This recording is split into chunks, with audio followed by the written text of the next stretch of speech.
Военната болница в Ниш навърши днес 133-та си годишнина. Това е първото лечебно заведение, създадено в Сърбия през 1878 година. Юбилеят беше отбелязан скромно в рамките на институцията, заради повсеместната икономическа криза.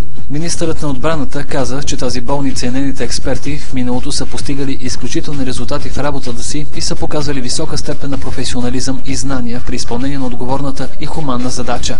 Това лечебно заведение е основано под името Велика военна болница. Според решение на Върховния щаб на сръбската армия, само седмица след освобождаването на Ниш от турците и по възложение на Владен Джорджевич, по-късно и първи директор на болницата.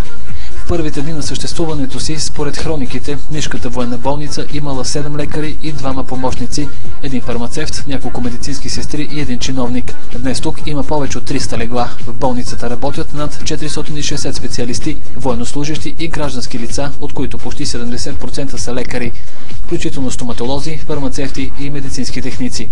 Болницата има 7 стационарни отделения, 5 самостоятелни звена, както и диспансер, институти, лаборатории и аптеки.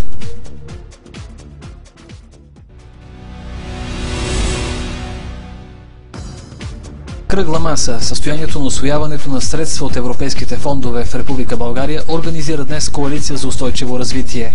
Работната група на коалицията от експерти и водещи анализатори систематизираха получените становища, примери за добри и лоши практики и предложения от всички страни, участвали в процеса на идентифициране на мерките и бенефициентите по оперативните програми и програмата за развитие на селските райони. Обсъдено бе изготвянето на насоки и наредби на проектни предложения за кандидатстване, констатирани проблеми, грешки и неясноти при финансиране, самофинансиране, изпълнение, мониторинг и одит на проекти, отчитане на изпълнение на проекти, бенефициенти, консултанти, ключови експерти, фирми, общини и неправителствени организации, Централната администрация, представители на Европейската администрация. Целта на кръглата маса бе да помогнат с анализ и препоръки за усъвършенстване механизмите на предоставяне и усвояване на средства от европейските фондове за България за остатъка от програмния период до 2013 година, както и осъществяването на пълноценно участие на гражданския сектор и на бизнеса в изготвянето на националната референтна рамка 2014-2020 година.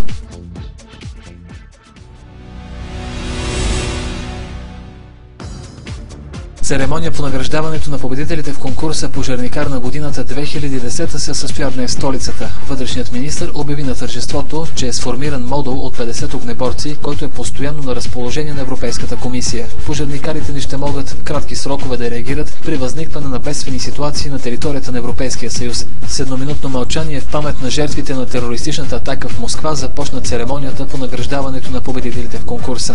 В оспорвана конкуренция сред повече от 100 огнеборци от цялата страна, тази година титлата Пожарникар на 2010 спечели комисар Симеон Григоров, началник на столичната 9-та пожарна, който благодари за високото отличие и го посвети на всички всеотдайни служители. През изминалата година българските пожарникари са реагирали на близо 38 000 происшествия. Годишните награди Пожарникар на годината се връчват за 16-та поредна година. Конкурсът има за цел да покаже съвременното лице и да утвърди постиженията на професията в осигуряването на пожарната безопасност и ликвидирането на последствията от бедствия, аварии и катастрофи. Конкурсът за титлата Пожарникар на годината се провежда в 5 различни раздела.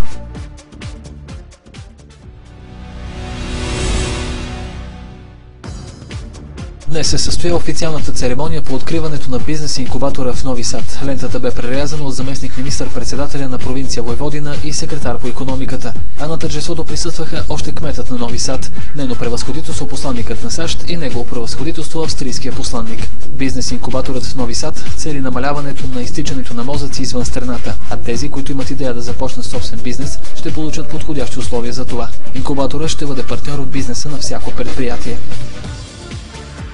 Още новини от Балканите може да прочетете на интернет адрес www.krakra.net. За повече информация звънете на телефон 076 602 716 и ни пишете на имейл адрес news@krakra.net.